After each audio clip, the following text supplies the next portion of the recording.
जी। तो ये जितने भी हैं अब हम इसको टोटल कर लेते हैं।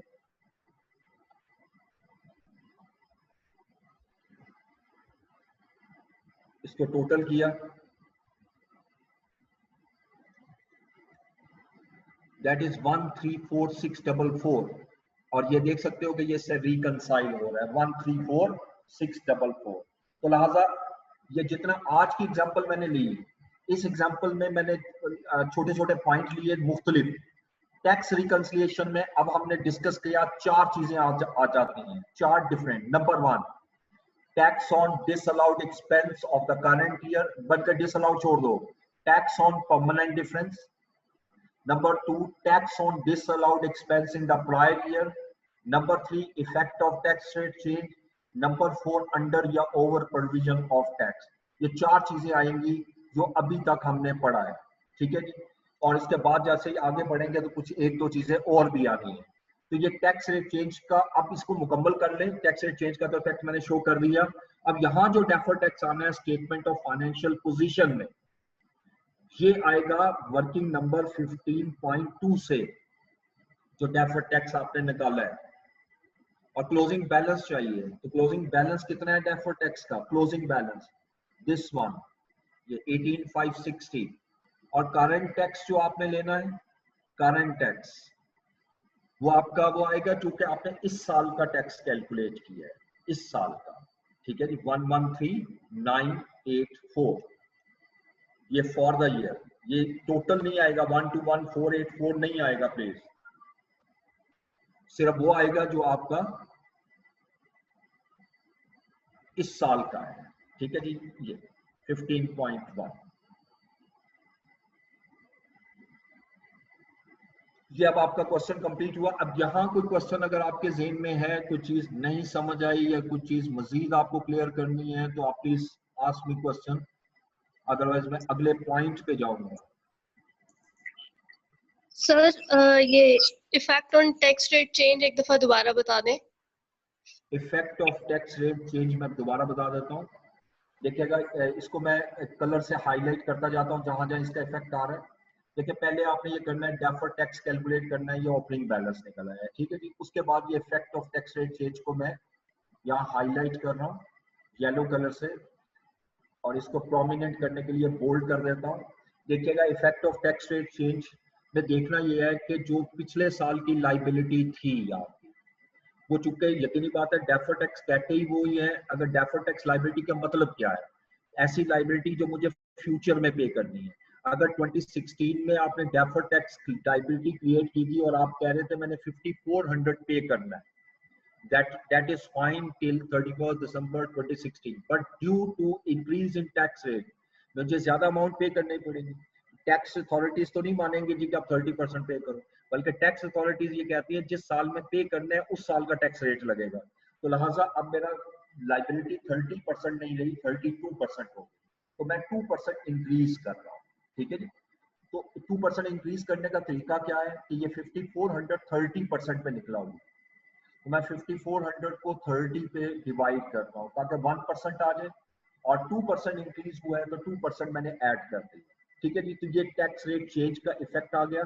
और चूंकि ये लाइबिलिटी है और लाइबिलिटी का बढ़ना जो है वो एक्सपेंस को बढ़ाता है, इसी वजह से ये 360 की अमाउंट यहाँ पर आपको प्लस में नजर आ रही है इस रिकंसिलिएशन, क्लियर। लेकिन जिस वक्त मैं यहाँ लेके जाऊंगा ना करंट टैक्स 15.1 में, तो ये सिर्फ ये नहीं लेके जाऊंगा डेफर्ड टैक्स को, ये 13,160 जो लेके गया सिर्फ ये 1200 नहीं जाएगा, बल्कि इसमें 360 भी प्लस होगा, ठीक है।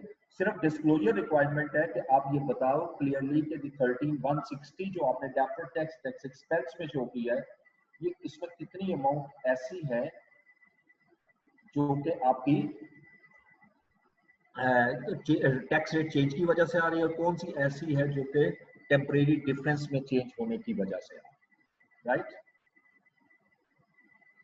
Thank you sir. और कोई क्वेश्चन जी? अच्छा, अब आइएगा नेक्स्ट में, इसी से नीचे ही मैं शुरू कर रहा हूं। इतना ये सब,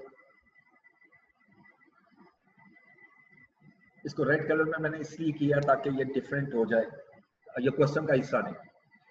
एक होता है फाइनल टैक्स रेजिम, FTR, इसका एब्रीविएशन हम यूज करेंगे FTR।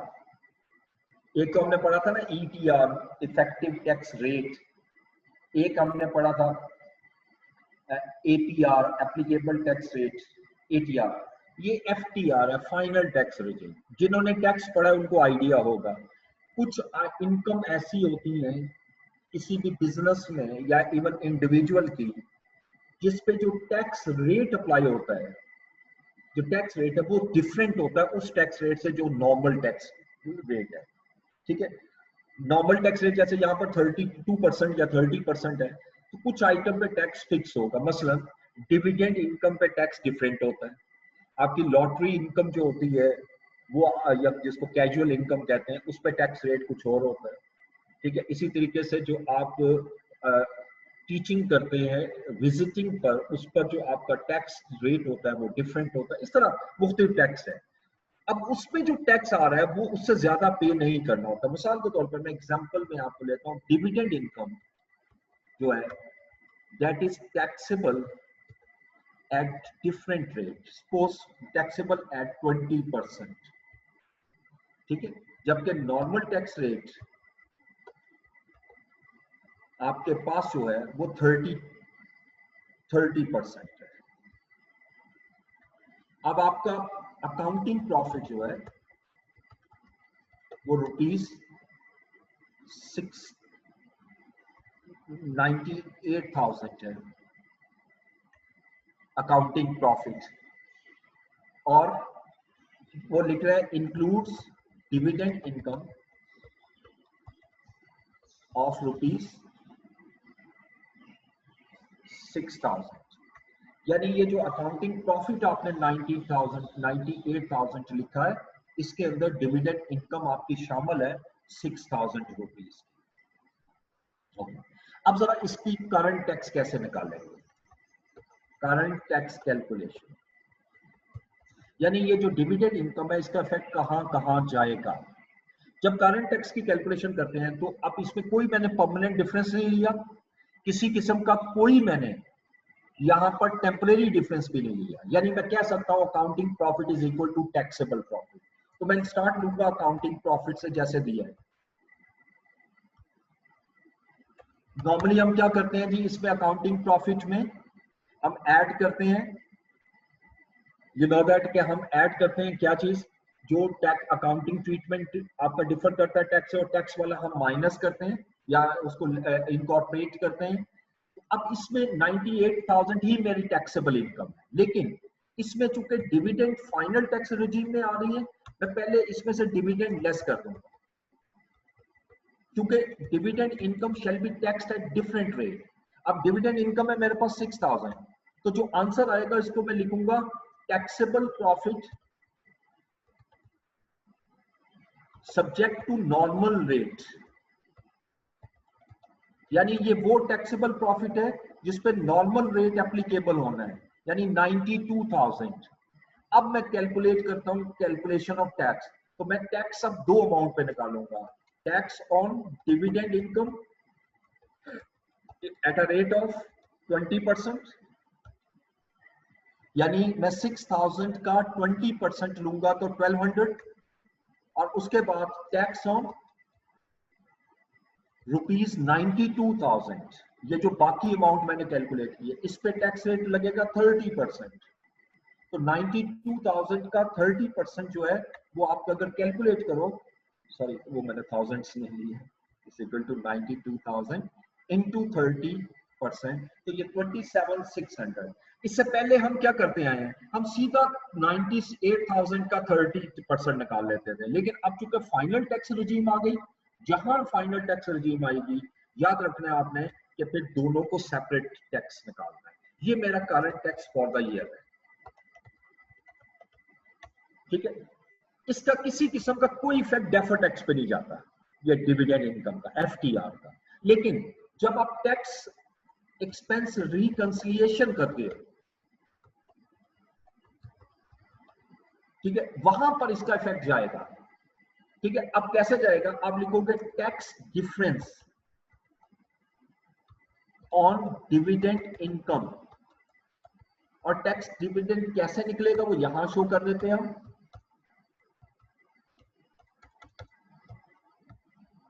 ये डिविडेंड इनकम मेरी कितनी है जी 6000, और दोनों टैक्स का डिफरेंस कितना है।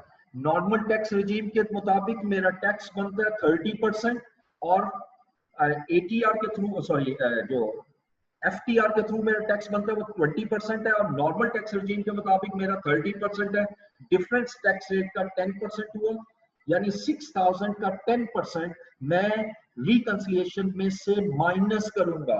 मैं माइनस क्यों कर रहा हूं, क्योंकि 30% की बजाय मुझे 20% टैक्स पे करना पड़ रहा है, मुझे टैक्स 10% कम पे करना पड़ रहा है। जब टैक्स कम पे करोगे तो टैक्स एक्सपेंस कम होगा, वो बढ़ेगा नहीं। तो लिहाजा इसका दूसरा इफेक्ट यहां पर हम शो करते हैं रिकंसिलिएशन, राइट। यानी ये मैंने सिर्फ इफेक्ट शो किया, पूरा क्वेश्चन सॉल्व नहीं किया। वैसे भी डाटा पूरा नहीं लिया हुआ था। अब आपने क्या करना है, मैं आपको टास्क दे रहा हूं, यही सेम क्वेश्चन है, ठीक है। मैं इसके अंदर वैल्यूज चेंज कर रहा हूं, ये दोनों को कॉम्बिनेशन में ला रहा हूं, और मुझे जरा एक्सेल में करके भेजिएगा आज, ठीक है। और ये मैं इस चीज से नीचे ला रहा हूं, यहां पर ये फाइल मैं आपसे शेयर करूंगा। मैं यहां पर सारी चीजें वही रख रहा हूं, सिर्फ जहां चेंजेस कर रहा हूं वो देखते जाइएगा। टैक्स रेट 29 31% और 30%, अब मैंने टैक्स रेट कम कर दिया, और 650,000, और कैरिंग वैल्यू ऑफ पीपीई 500,000, ताकि डेफर्ड टैक्स एसेट क्रिएट हो। Accounting depreciation 20%, tax depreciation 12%, interest accrued जो है वो 42,000 और 29,000, और डिसअलाउड एक्सपेंस जो है वो 16,800, और disallowed expense relating to 2016 8,500, provision for tax 118,000, tax assessment 114,600, और इंटरेस्ट पेड की बजाय मैं यहां पर इंटरेस्ट एक्सपेंस लिख रहा हूं,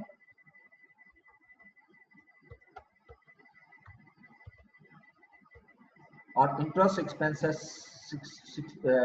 45,000, और यहां मैं लिख रहा हूं डिविडेंड इनकम टैक्सेबल एट 20%, 16,800, और यहां पर इसको मैं खत्म करूंगा।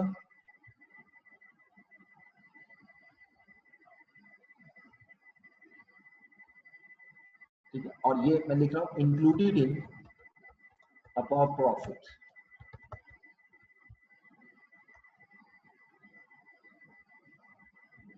ये मैंने आपके लिए क्वेश्चन बना दिया। अब इसको जरा रिकंसाइल करके दिखाना है मुझे आप लोगों को।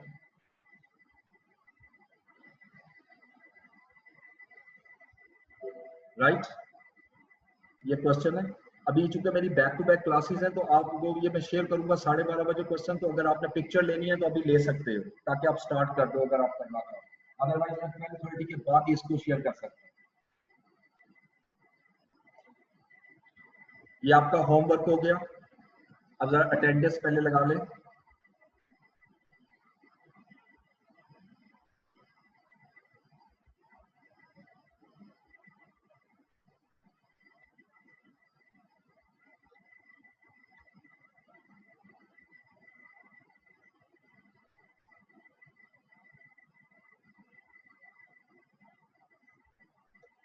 जी, Abdullah Shaukat, Ahmad Ishfaq, अंसा Shafiq, Arsalan Zafar, Asad Munir, Aiman Mujeeb, present sir. Dure Shahwar,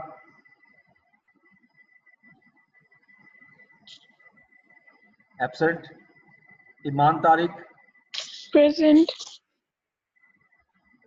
Faiz Numan, Fahad Ahmed, Present, sir. Fajar Afzal,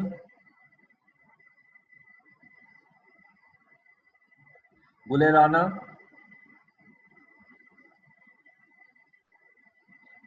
Hamadullah Sajid, Present, sir. Hania Khalid, Hira Naheed, Javeria Zafar, Mahmoona Zubair, Mahwish Khan, Michelle Zameer, Present, sir. Mohammad Ahmed, Present, sir. Mohammad Ali Kharal, Present. Mohammad Ehtesham, Hamza Amir, Kazim Raza, Present. Mohammad Usman,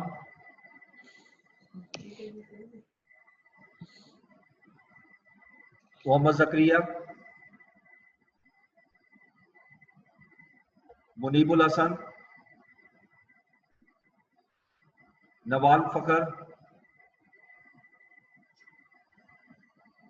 Noman Javed, Palwasha Mahmood, Present, sir. Qurratulain Aslam, Present. Rabia Saqib, Present. Shahid अकरम, मसूमा बतूल, Present. तहरीम सलमान, उसामा खान,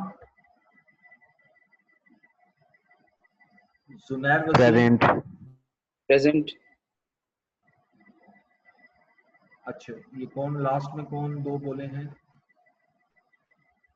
जुनैर वसीम प्रेजेंट है, ठीक है, ठीक हो गया।